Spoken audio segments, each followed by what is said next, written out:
Welcome, climate viewers. This is Jim Lee from ClimateViewer News. It is March 8th, 2015. And we're going to talk about the upcoming SRM Science 2015. If you guys don't know, Geoengineering SRM, they're talking about spraying chemicals all over the planet to cool the planet down, save us from global warming. In Cambridge, UK on the 12th through 14th, March 2015. Scientists from around the globe will be congregating in London or Cambridge to talk about making this a reality. The reason they're doing this is because in December there will be the COP21. It's all of the government leaders are going to come together and supposedly make a decision on what to do about climate change. This is the what do you call the backup plan? They say that hopefully we won't ever have to do this, but nonetheless, they're making every preparation to make it a reality. So if you're in the area of Cambridge, UK, or can make it there, be sure to go and let them know that hands off my sky. Stop spraying, stuff all over the place. Get some clarity on the weather modification, and let's let them know that we don't want you there. That would be a good start.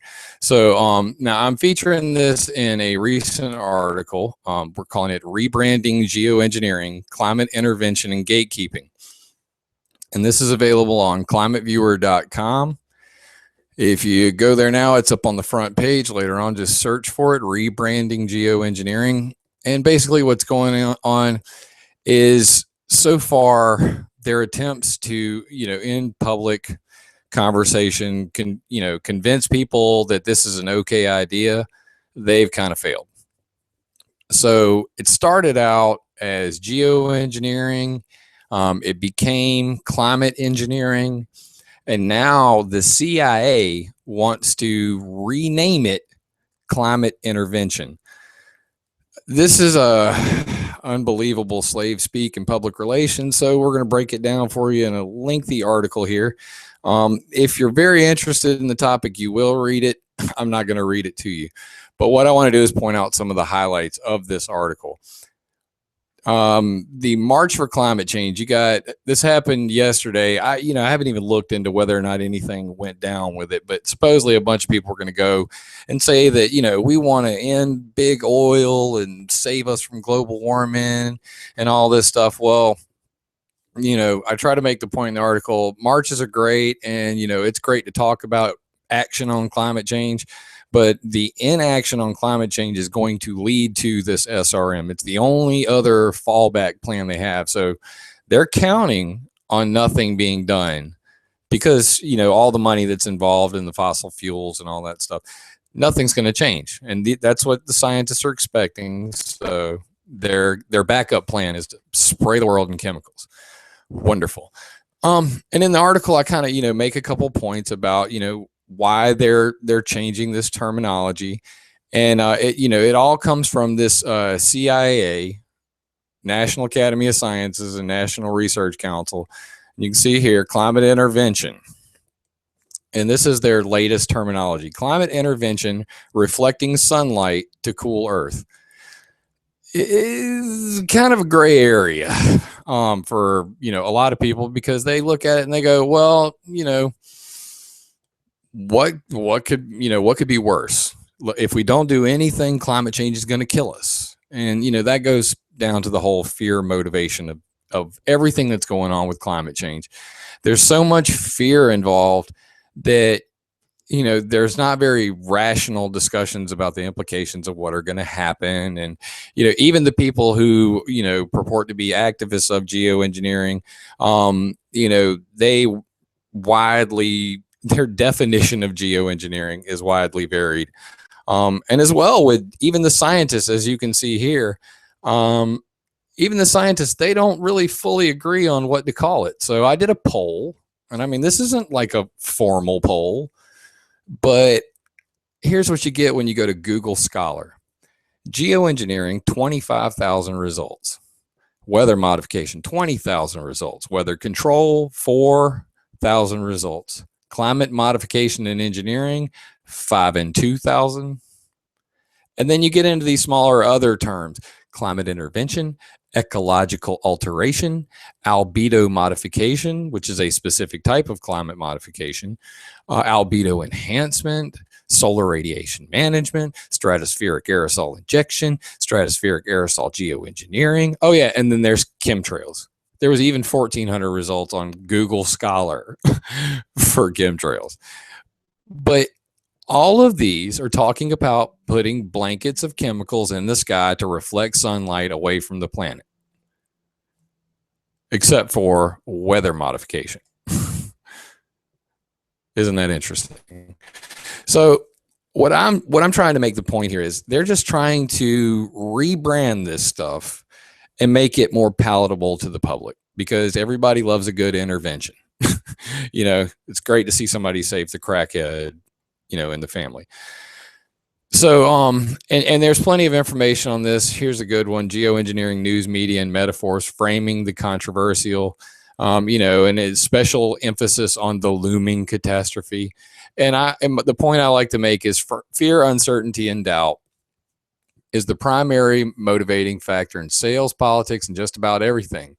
These authors are discussing the proper frame to discuss geoengineering and make it palatable, which operates on the premise that if we do nothing, you will die.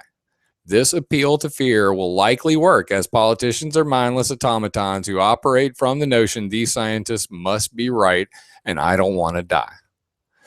So that's one side of the coin. The other side of the coin is, as Ken Caldera put it, the emergency framing of geoengineering. There is no point in thinking about political objections because, ideological objections to solar radiation management may be swept aside. So even if you object to this, as Ken Caldera put it in his NASA report, even if you object to SRM, to geoengineering the skies, if we're in an emergency framing, they'll just forget about you and they'll go ahead and do it. So these are the important points of the real climate debate.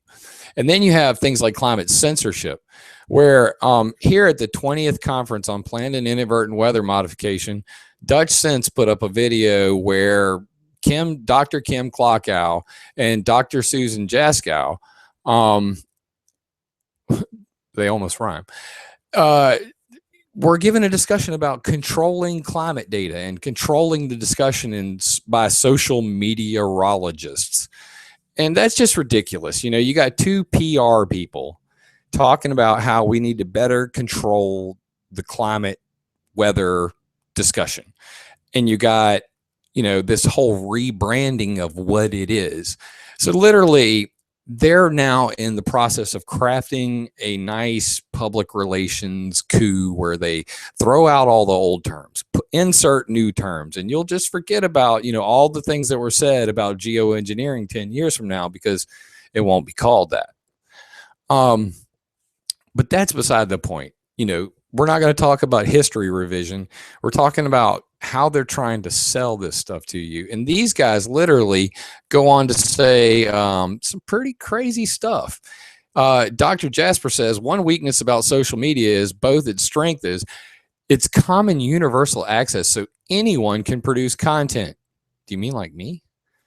So what we don't have there is any gatekeeping the way we have in traditional forms of media. Priceless.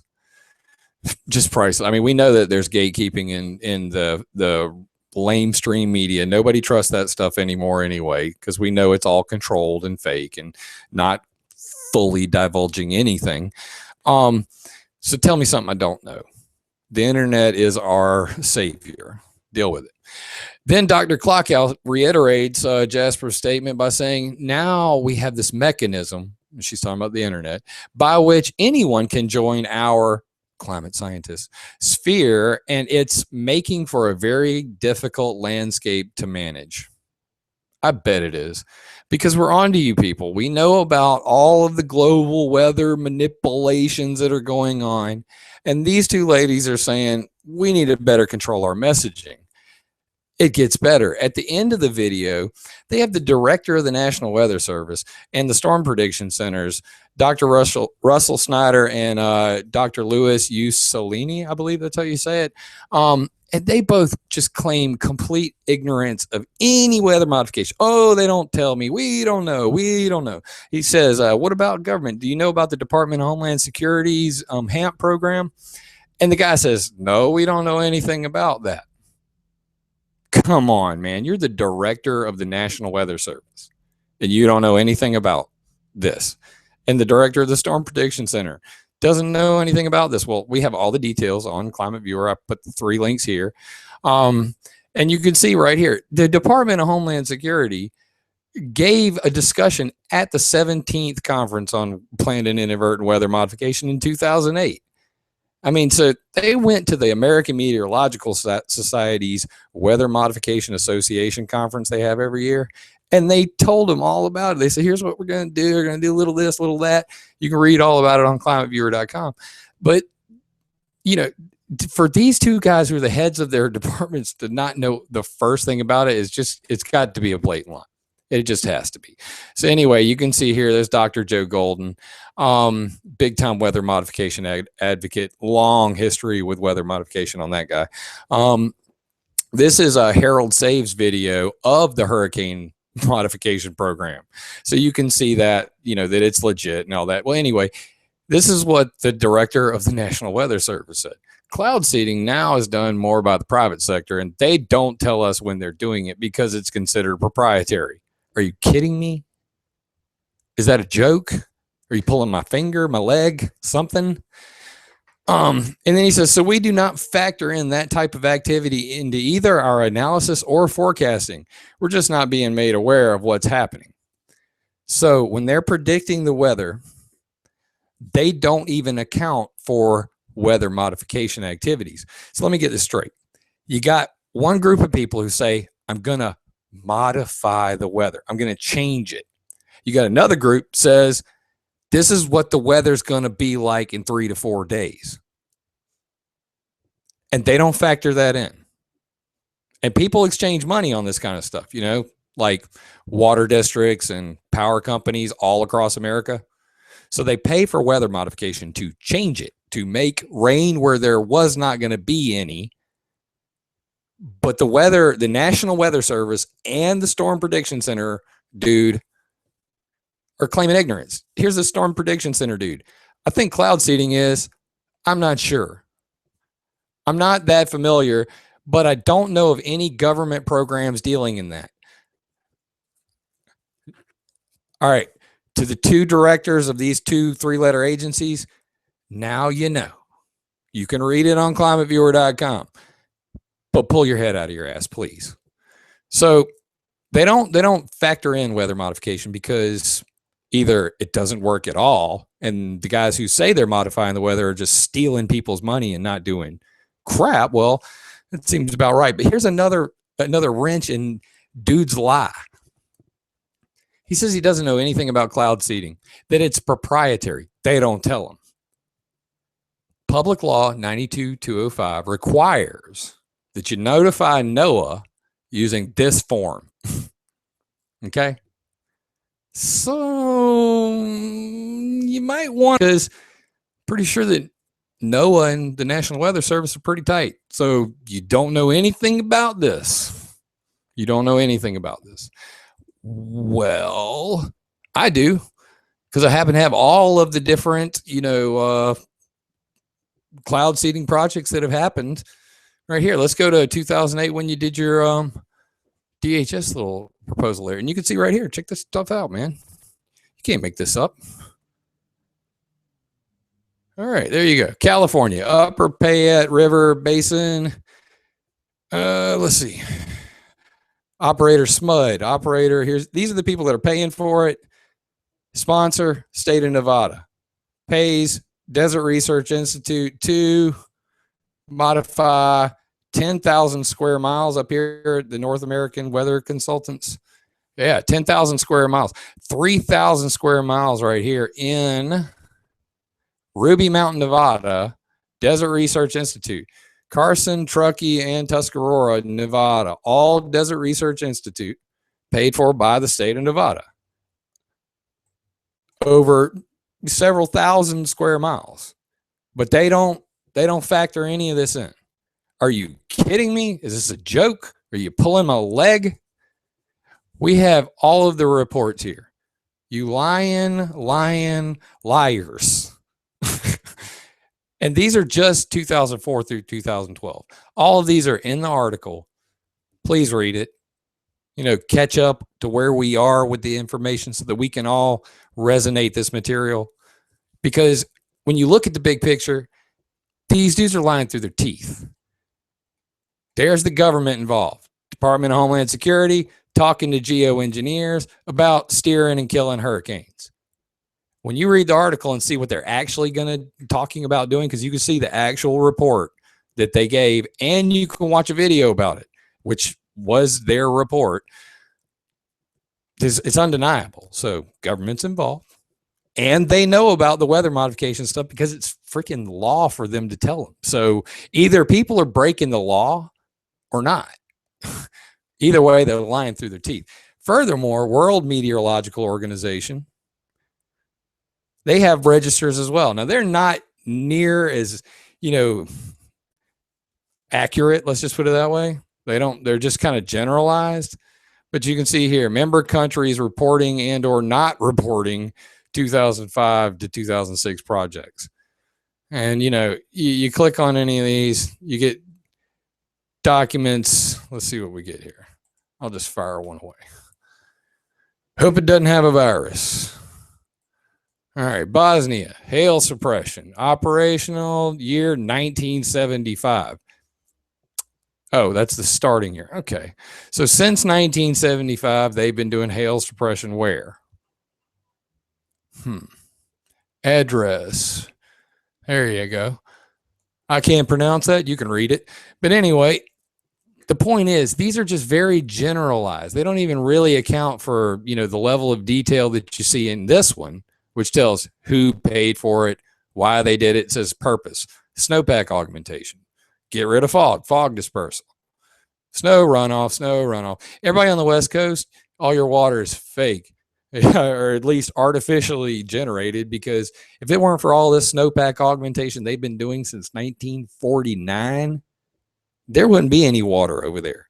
The Colorado would have dried up a long time ago if this stuff actually works, or they may be caught the drought that we have now. We don't really know. They don't know either. It's all experiment. Regardless, every year, all these companies, Utah Water Resources Development Corporation, paying the North American weather consultants, snowpack augmentation, precipitation management, this stuff, well documented. Everybody knows in our community.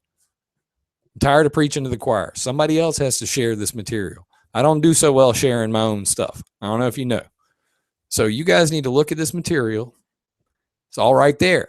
And you know what's really familiar about the two directors' denials? It's all happened before. During Operation Popeye, and the U.S. military top brass were called to Congress to talk about, what they did. This is it. This is priceless. Laird wasn't the only official whose 1972 weather modification testimony was untruthful. Benjamin Foreman, a senior Department of Defense lawyer, reiterated Laird's denial later that year, stating, "We have not, as Secretary Laird had previously said, ever engaged in weather modification activities in northern Vietnam." Furthermore, at the same hearing, the deputy director of the U.S. Arms Control and Disarmament Agency had similar difficulties telling the truth. Asked by Senator Pell if rainmaking projects had been approved by Laos and Thailand, Philip Farley replied, "I don't wish even to admit, sir, that there were such projects." Lie, your little butts off. So, does not surprise me in the slightest that these 2 3-letter agency guys are lying about any knowledge of cloud seeding, GTFO. Because even when the military was busted, they lied to Congress. So are you surprised? I'm not surprised, not in the slightest. Just we have to make them know we know the truth. So you might as well stop lying and let's have a little clarity, a little bit of clarity. So what we have to do is really just know all of these details, know the facts, confront these guys, tell them I'm on to you, knock it off. We need to know when people are modifying the weather, when they're not. But unfortunately, in this video by Dane Wigington, you can see that they're actively engaged in altering and censoring the data that we use. So for all you guys watching the radar every day trying to see some weather modification, this meteorologist live on TV admits, hey man, what you're seeing on the TV here is actually chaff. And that's a military experiment. It's going off the coast of Orlando. Happens all the time, except normally our computers, we take that stuff out. So sorry about that. Our computer guy had a glitch. He actually let you see all the chemicals we're spraying in the freaking sky. That's scary. That scares me a little to know that the two dudes that just lied to me, the National Weather Service guys, are probably complicit with the dudes that altered the radars. Because where does the radar data come from, guys? NOAA? The National Weather Service? Yeah, it comes from them. And these two dudes are lying their tail off about, well, we don't factor in weather modification. Hell, we don't even know about it. GTFO. So the other point I like to make in this article, which is kind of lengthy, I really hope you read it. Every link will blow your mind. So please do and share it, because I'm really not very good at sharing my own stuff. This is the CIA weather warfare and climate terrorism. And I go into where Alan Robach got the phone call from the two CIA dudes who were like, hey man, if somebody was screwing with our weather over America, would we know it? And Alan Robach was like, maybe. Because that's pretty much what the whole conversation was about. And the truth is we don't know. And we don't have a way to, really validate whether somebody is currently screwing with our sky or not. But in response to what Alan Robach said about the CIA dude phone call, I thought this was priceless. And I like the guy's name, Dr. Kush Nganzo Luisi. Y'all can have fun with the Southern guy trying to pronounce, foreign names. But anyway, Dr. Kush says, and this dude's from Nairobi, this is quite obvious, Professor. Spy agencies and state criminals have long used unconventional arms to harm other people, or countries, whether in time of war or peace. As a genuine scientist, your worries are also quite genuine.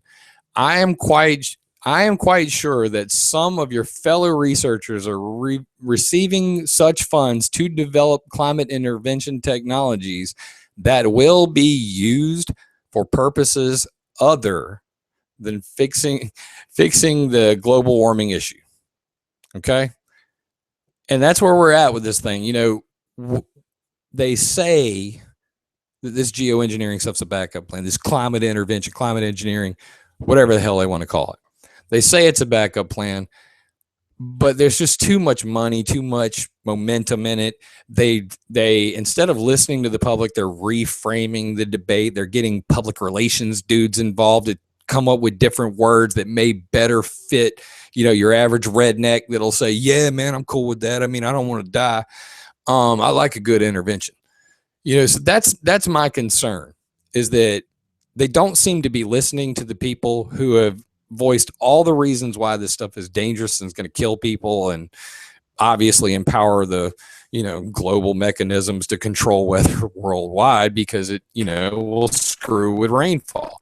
But anyway, so the DC Geoengineering Consortium did an article on geoengineering projects that have already occurred. Okay, now most people only talk about chemtrails when it comes to geoengineering. We're gonna just pretend for a second that that's not geoengineering. We'll just pretend, okay, that chemtrails are not geoengineering. So according to the scientists, there's been 3 geoengineering projects. Uri Israel's solar radiation experiment in Russia, The E-piece, which was the Eastern Pacific Emitted Aerosol Climate Engineering Experiment. I think I got that right. And then SPICE, I forget, something climate engineering as well. Basically, the SPICE program was a balloon tethered to a boat that would float up in the air and spray chemicals to block the sun. Okay, so we're talking about SRM, solar radiation management, spraying chemicals to block sunlight. This one was a balloon behind a boat. This one was a smoke generator on the back of a boat. And I'm not exactly familiar with this one. I read it a long time ago and I got it from the article. Gonna have to reread it, but it had something to do with light passing through cloud layers, and they were doing an experiment on that. I don't remember how they put it up there, but regardless, it was a long time ago. So then, not in this list of the 3 actual geoengineering experiments, according to Stephen Salter, was South Africa. They made some freaking salt cloud out of some salt flares. Pretty neat stuff. And there's the cloud. So what does he say about it? The heavens did not fall and nobody went to jail because they did a geoengineering experiment and nobody said a thing. But anyway, so they used some salt flares and they made a cloud. I was like, okay, Mr. Wise Guy. Stephen didn't mention this, of course. This is Dr. Stephen Salter. He's part of the Silver Lining Project, the Salter Sink, and making those boats to spray salt water. Anyway, he didn't mention this one. Have you ever heard of it? The J2X cloud making rocket at Stennis Air Force Base or Stennis Space Center. This thing literally makes massive clouds. I mean, like super massive. And they even had like I think it was Discovery Channel or something. You could see it in here, about halfway through. There's a dude, he's like, and this cloud will actually make rain one day. It's going to float over somewhere and rain on a field.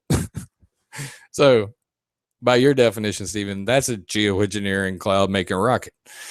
But that's beside the point. Water vapor pollution is a serious concern. Nobody really talks about this stuff, but they only talk about CO2. No real actual discussion about the greenhouse effect of water vapor by itself. And you can see some great references on that in the article. Even a dude named Weather War 101, he's got a video where he, talks about the cooling towers and, like on nuclear power plants and, coal power plants, they generate huge amounts of clouds. You can see some good video of that at the end. These water vapor transports to the atmosphere are a way to, it's called anthropogenic sources, according to the scientists, but it's inadvertent weather modification to the weather modification people. But they're actually having the most profound effect on weather, in my opinion, would be, the ground-based and the, flight-based water vapor polluters. But anyway, with over 100,000 flights per day, how could you possibly deny the influence of flight pollution on weather? Back in 1970, they had an article called a paper called "On the Possibility of Weather Modification by Aircraft Contrail." So they say in there, it's likely that contrails are affecting precipitation to a much greater extent than our present deliberate seeding operations. All right. This is 1970, and they're basically saying, hey, man, I know you're cloud seeding to make it rain, but our planes are way more effective at doing that. 1970. Then 1974, they said that planes could dump carbon black dust into hurricanes. Carbon dust absorption of solar energy. Stuff's black like a car, gets hot in the heat of the sun, can steer the hurricane, believe it or not. 1974. Boy, they've come a long way since there. Now with the hurricane aerosol microphysics program with the Department of Homeland Security, sky's the limit. Anyway, so there's a picture of that weather modification by carbon dust absorption. You can see right here, they got a plane spewing out crap. They see right here, you got the carbon make section. It's a turbine afterburner, then a carbon making section of the plane, followed by the nozzle. And this is how they would put it in, says like carbon black's here, gets sucked into the hurricane. Yeah.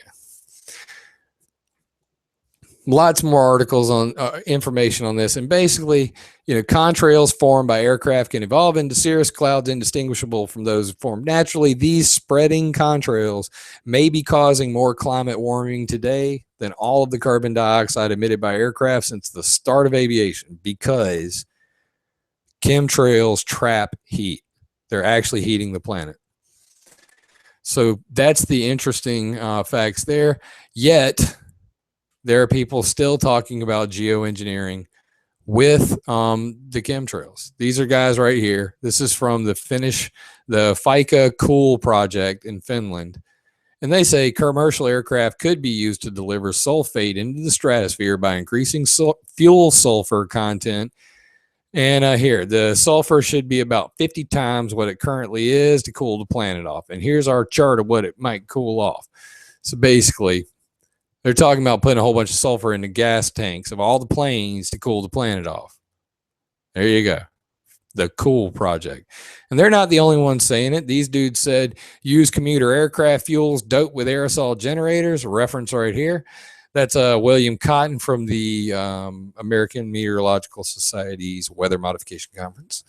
This is dissolved or suspended in their jet fuel and later burned with the fuel to create seeding aerosol, or injected into the hot engine exhaust, which is what Harold Save, I believe, is talking about with the high bypass engines. Injected into the hot engine exhaust, which should vaporize the seeding material, allowing it to condense as aerosol in the jet contrail. Yeah. So either in the gas tank or sprayed through the the high bypass section of the plane. Crazy, right? And that was from IOP Science. Let's see that. Anyway, this one right here is from the government, as you can see. Benefits, risks, and costs of stratospheric geoengineering. That's got Alan Robach's name written on it. And this is for, this is posted on Climate Sciences, actually. Let me go back to where I was. So anyway, addition of sulfur to the fuel, which would be release the aerosol through the exhaust system of the plane. And finally, down here, this is the patent for stratospheric Welsbach seeding. And it says exemplary technique would be via the jet fuel, as suggested by our prior work regarding metal particles. Yeah. So they want to put something in the gas tank, spray it worldwide to cool the planet down. Now, the biggest debate in chemtrail world is, have they already started doing that or have they not? I tend to believe they already have, just like many other people. So we're just trying to figure out how they're doing it. Why are we getting white clouds everywhere that are, cooling off the planet during the day, but at night trapping heat? That's what's really going on. And it's kind of crazy. So all of these groups claim to be trying to fix that problem, but they're not. They're actually using their contrail cirrus simulation and prediction program to predict where the contrails are going to show up. So chemtrail prediction computer tells them where the chemtrails are going to be, and they could try to figure out whether or not it's going to, prediction, climate impact. Bam. And you can't argue with it. I mean, so in the end, they're talking about, the ship track and contrail control con game.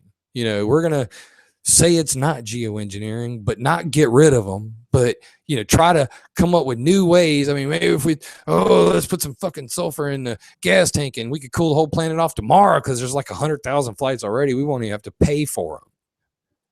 Kind of a no-brainer. Modification of cirrus clouds to reduce global warming. Yeah. Fun stuff. Fun stuff. Climate and air quality trade-offs in altering ship fuel sulfur content. Ship tracks. You cannot make this shit up, people. So basically, they're now talking about, even I've seen coal-powered plants. Dude, William Cotton, he said that. He said, let's go and here, let's go there. I'll go click it. Why not? And William Cotton, he says, let's pop this up. Why don't you take your sweet time? How to seed, use commercial aircraft, blah, blah, blah. He says UAVs and blimps. But check this out. Some industries with tall stacks could have their affluent doped with the appropriate aerosols. So you're talking about coal power plants, even the nuclear power plants, they put off so much water vapor. That water vapor carries heat with it. That's such a waste of energy. I mean, they could be trapping that heat. Don't get me started. But they could put chemicals into these effluents and they would just, geoengineer using all the stuff they already have. And that seems to be what's going on, in my opinion. I could be crazy. But I mean, these dudes, they've come up with every single possible way that they could, get an aerosol in the air and cool the planet down. We don't know how many of them they're already doing. Oh, it might violate current treaties. It's just absolutely insane, the level of stuff that's going on. So anyway, these dudes are talking about cooling the planet off, putting crap in the gas tank, putting it in the ship tracks, putting it in everything. Like I said, freaking coal power plants, everything. Now, here's where it really gets weird. Too many hands in the cookie jar. Oliver's Travels offers perfect wedding day weather for $100,000. Literally, they said they'll make it a cloudless sky. Rain on request. They said crowdsourced cloud ionizers for California drought. They're literally trying to get donations to put up electric towers to make it rain in California. More information on cloud ionizers here. Harp and Lucy in the sky with diamonds, using ionospheric heaters to compress methane clouds in the sky into diamond dust. You can't make this shit up. It's called Project Lucy. And they're talking about filling the sky with diamonds. How we made the Chernobyl rain. When the Chernobyl explosion happened, Moscow made sure that all that nuclear waste got rained out with cloud seeding. Government, Air Force, yes, all of Russia, they're modifying the weather. Beijing, how Beijing used rockets to keep the opening ceremony dry. I only picked some very obvious articles just to show everybody that, all over the world this stuff is happening. And it's, at least in China and Russia, they don't hide this stuff. When cloud seeding goes wrong, cement chunks fall from the sky. And this is the Russian Air Force above the skies of Moscow. And what they do is they dump concrete out the back of the plane, and they use that as a cloud condensation nuclei, or CCN. And these CCNs, that's what water attaches to. That's how they make the raindrops, and that's the way they figure all this works. So they're dumping concrete out the back of a plane, and the bag does not break, and it falls right through a dude's house. Yeah, and that's how we know about it. So Russian Air Force's cloud seed, and they destroy some property. Pretty rare you actually get the two tied together, but anyway. So Russia, China, they're modifying the weather. Our country modifying the weather every way they can, and everybody's blaming climate change, crazy weather on CO2 for some reason. I'm just scratching my head all day long going, how can you do that without at least considering all the people modifying the weather or claiming to modify the weather? Come on, man. Well, it gets even crazier. Here you got a paper by Raytheon. This was given at the 16th conference on weather modification in 2005, as you can see here. These are what they look like. You can come in and see all aspects of planned and inadvertent weather modification. Watch the videos, read the posters, and learn all about, the history of weather modification. And what you'll see in this one, they go and they talk about program customers. Farmers, crop insurance agencies, water district managers, utility industry, Weather Modification Association, Environmental Water Resource Institute, scientific community, government agencies, NOAA, EPA, NASA, DOD, CDC. What does the Center for Disease Control Prevention have anything to do with weather modification? Very curious about that one. But anyway, they go on and they talk about all the people, involved in this thing. U.S. Department of Agriculture, CDC research team, Bozeman. CDC research team, Bozeman. Anyway, very interesting stuff. And they're kind of like showing their cards here because Raytheon is a freaking defense contractor. They are military. I mean, they're a private company, but all they do is they service the military and the government. So it's not like I can go buy a multi-billion-dollar radar. These radar dudes, helped out in the formation of this plot to institute the new level of weather modification. And I believe that's what SRM is. That's what geoengineering SRM is. It's the new level. It's a global control of weather. And they keep saying, well, no, climate engineering, climate intervention, geoengineering, whatever the hell they're going to call it tomorrow. That just deals with the temperature of the planet. It has nothing to do with, modifying local climate. Pull your head out of your ass and quit lying. Because even the geoengineers, they're lying too. They're lying through their teeth. And I'm going to prove beyond a shadow of a doubt that that is an absolute lie. Climate engineering, climate intervention, geoengineering will modify weather, and it will kill people. Mean precipitation change due to cloud whitening, climate engineering. As you can see here, purple is negative. Light blue is positive. Don't see a whole lot of light blue. See some greens. So India, you're going to get a lot of rain. Australia, you're going to get more rain. Hell, it might turn green there. But the rainforests, they're going to dry up. And this is a known fact because when Mount Pinatubo erupted, the rivers and the rainforest dropped precipitously. They know this. They've known it since they started researching all this crap, yet they continue to. Now, SRM will disrupt global rainfall patterns. There are certain island nations that may never see rain ever again. And the reason why we know that is because they're only discussing, how to pay the dead people, SRM geoengineering, how to deal with the losers. Yeah. So that's the only thing holding this up right now. If they could figure out how to pay dead people, they'd already be doing it tomorrow. I cannot state this any clearer than I have, and I'm growing very tired of talking about weather modification and geoengineering because there is no cohesion in the community, if you want to call it that. And I kind of beat my own line. I get along with a couple of guys. We're going to try to work something out and, show a little leadership, I hope. But my best guess is I've got a solution here, and I hope that people will check it out. If you don't agree with my solution, at least present your own. Please come up with a solution. Do not follow those who do not present solutions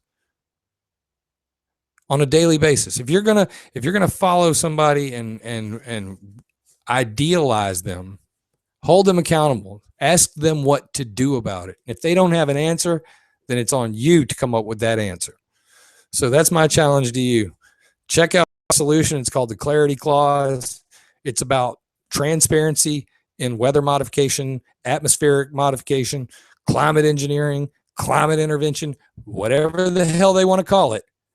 I believe my solution will bring honesty and clarity to what's been going on. So climate intervention, I think not. How about hands off my sky? Now, I practically run myself hoarse because I'm in a rant mode about this. I've been talking about it for quite some time. One sec.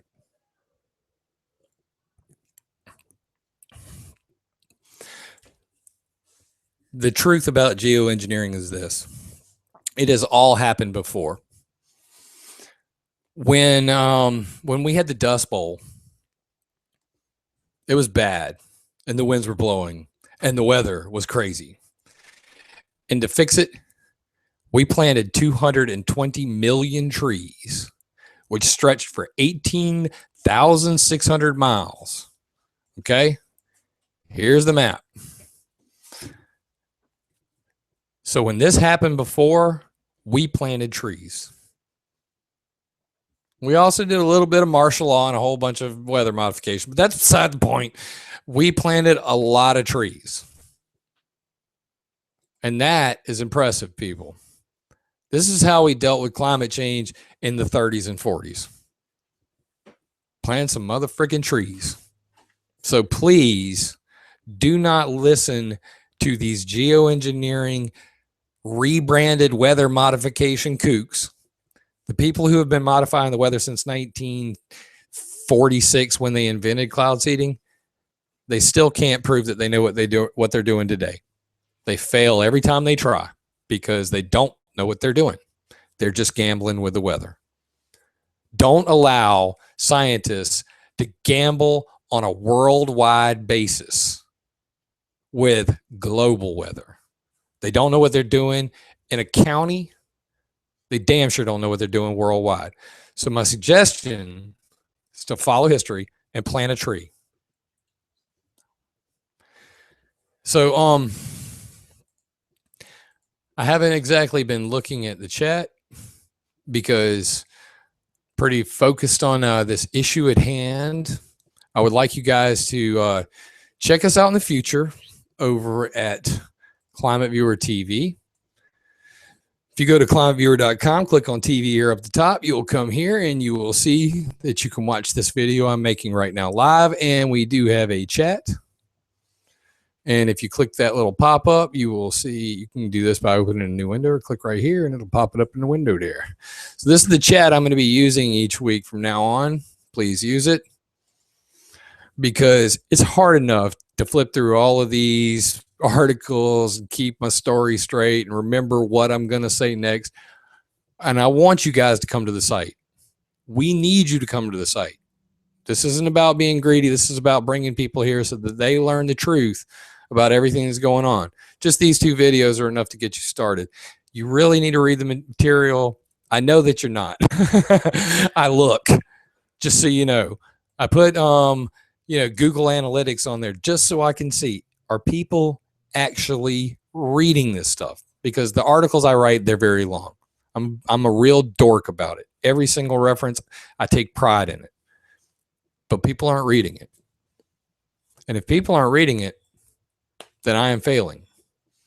And if I'm failing, then it's on you guys. So please read this material. If it's wrong, tell me I'm wrong. If it's right, share it because time is short. So hands off my sky, plant a tree, and let it grow, people. Please watch my Let It Grow video. Very proud of that one. So hope you guys like the article.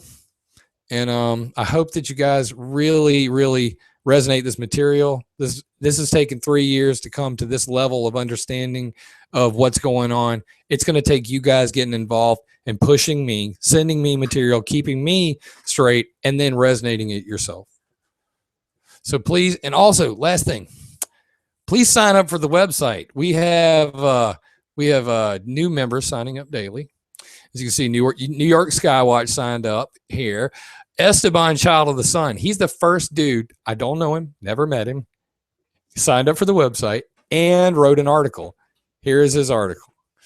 I'm so excited about this. He's our first guy to write an article. So he wrote the article. This is what he wrote. And I went and I got some pictures and videos and added to it. Made him a little graphic for the top. And I hope that you guys will come over and join our team as well. You can do that by clicking up here at the top. There'll be a register button. And we have like a wall. It's kind of like Facebook. And, you know, you can click on my name, my picture here. This is me. I'm Jim Lee. And you can see I've got like a little Facebook wall and things pop up. Ooh. It's not Facebook. I'm working on it, but, you know, it's fun. And of course, our Maptivism maps, ClimateViewer 3D. You guys have got to check it out if you haven't yet. But this is what we're doing over here with ClimateViewer.com. You know, we're going to try to keep it real, keep it interesting. I'm building a new thing. Might as well show you. There you go. This is called theweathereffect.com. This will be coming out very shortly. Oh, wait, it's already on the net. So if you go to SRM 2015, because that's what we started this video talking about, March 12th through 14th, 2015, make sure that every geoengineering, anti-geoengineering activist knows about it, that they go there and they tell these fools, knock it off. We don't want any more global climate controls. We don't want any spraying. And come December, COP21 December, if these guys are going to try to sell this to the world leaders, whether you want it or not, if you don't voice your distaste, your disapproval between now and then, it's on you. because I've done my part. I've done everything I can, physically able to. So please help out with the cause. Get the message out. We need them to know. Enough with the climate chaos. Love you guys. I appreciate you guys being involved in this discussion. And unless someone like you cares a whole awful lot, nothing is going to get better. It definitely is not.